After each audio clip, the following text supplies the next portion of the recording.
Hello, and welcome back to today's American Flyer trains to wrap up the rebuild of 370, a GM American Flyer GP-7 switcher. This one is a Type 2 from 1950 to 53, and it is customer owned.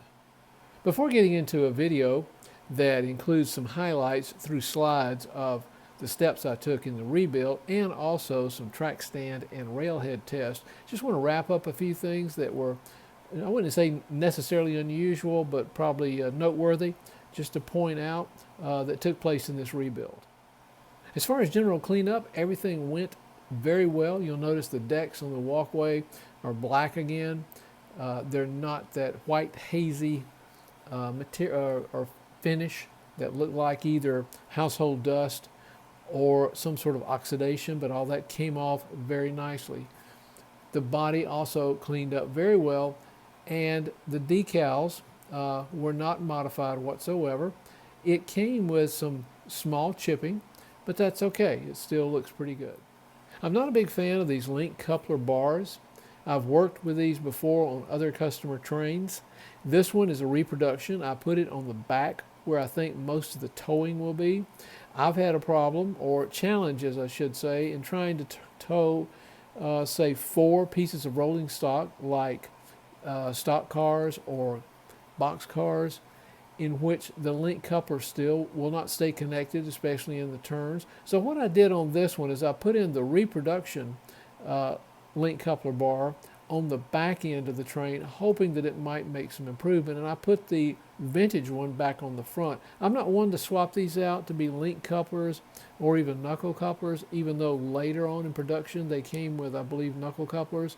I like them in vintage form, so if I owned one of these, I would continue to work around getting this link coupler bar to work properly. I'm hoping that this reproduction bar, the fact that it's nice and straight and coated, might improve performance and keep the link coupler from sliding off so much in the turns.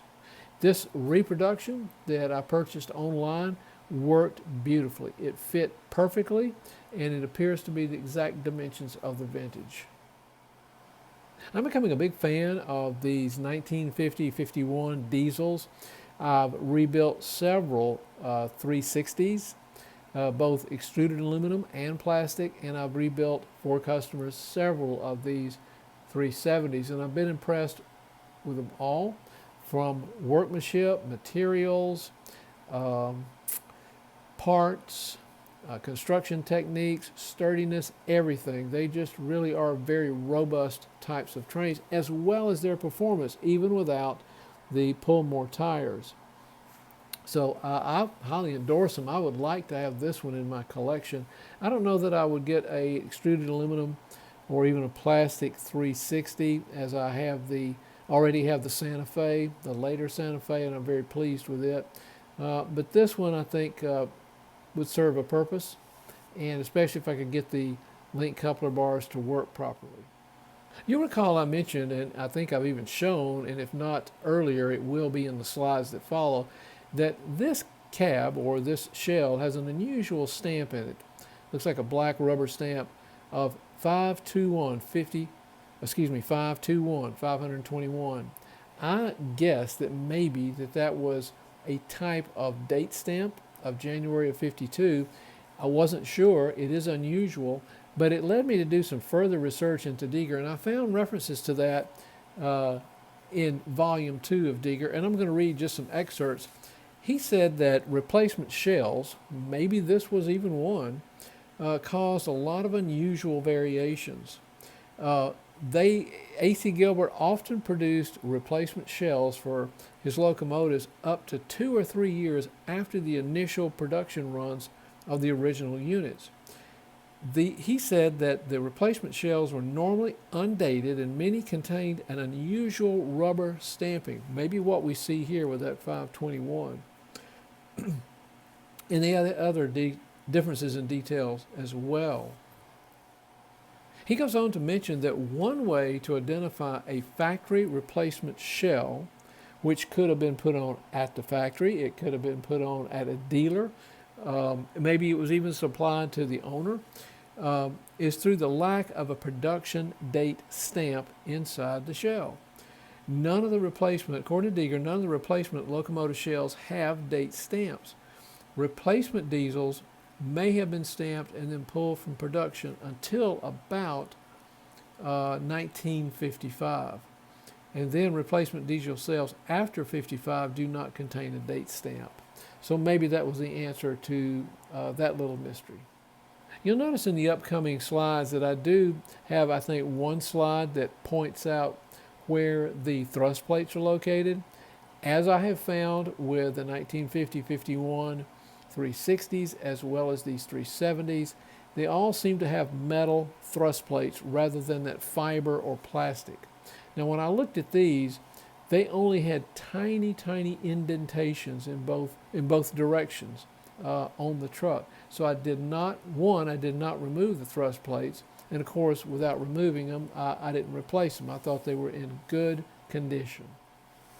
One other thing I want to point out while we're looking at the bottom of this train, and this is the dummy truck, by the way, I'm not showing the motorized truck. In the motorized truck, this was one of probably a handful, maybe 5 locomotives, diesels I've rebuilt over many years, in which I could not turn the armature. I generally try to do it with a wooden stick so as to not damage it, and on this one I couldn't even spin it in the least bit. So that shows that many probably users or owners of these trains are concerned too much with maybe the electronic condition of the train, or maybe that the winding on the armature is no longer good, or something else is going wrong. What I have found is if you clean up the reverse unit and get it functioning as initially designed and produced, and then clean the motor to the same level of details, these have unusually good performance. And I think you'll see, I couldn't even run this one over 50%. It running by itself would have left the track. So I know it's got good tractive force, but there is one thing unusual about this dummy truck.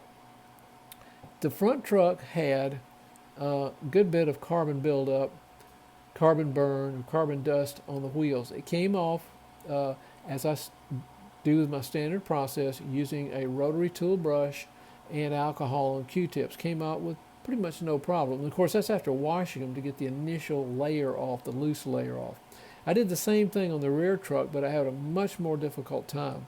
This is the truck that I was showing you, that these wheels here and here actually appeared to me to look like they were pull-more tires because they were so black and so thick.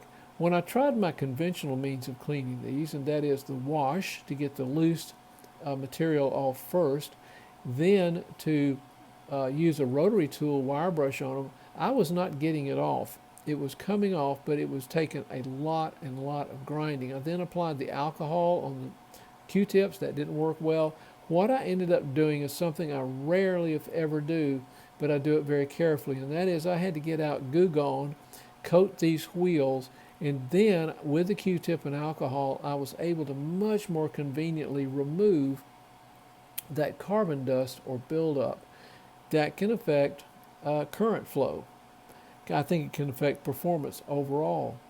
Once I got that off, of course, I went back and gave a lot of diligence to cleaning these wheels, first with soap and water and then with alcohol to make sure I get off the residue that would have stayed on there with Goo Gone. Goo Gone is not something you want to leave on these wheels. Once I got that off, I was able then to go back and do some shining with a rotary brush, a brush and a rotary tool.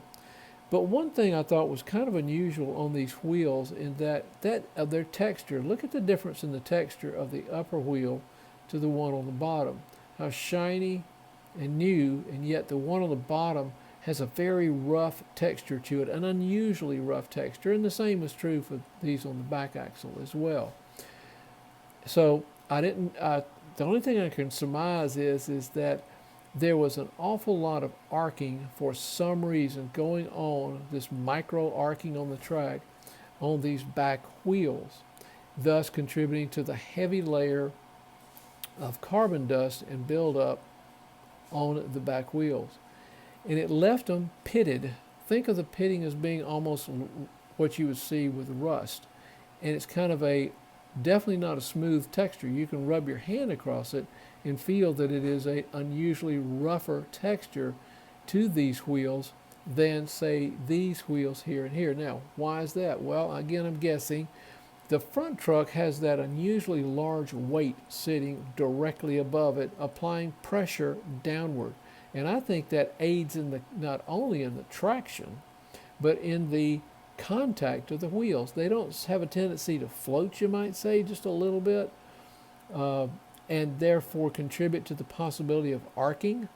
But these did, I think, because they did not have anything that would apply that downward pressure, and maybe they were a little bit freer to do a little bit of micro floating above the track. Who knows? Maybe it was the layout that did it, that they ran on for years and years and years, and it contributed to that little micro arcing that deposits the dust and can, over time, pit the metal. I've seen brass brass springs and other brass pieces on other devices like 696 track trips that over many, many years of sparking, they will actually eat a hole, an unusually large hole in that leaf spring. You've probably seen that too. I've had to replace some of mine.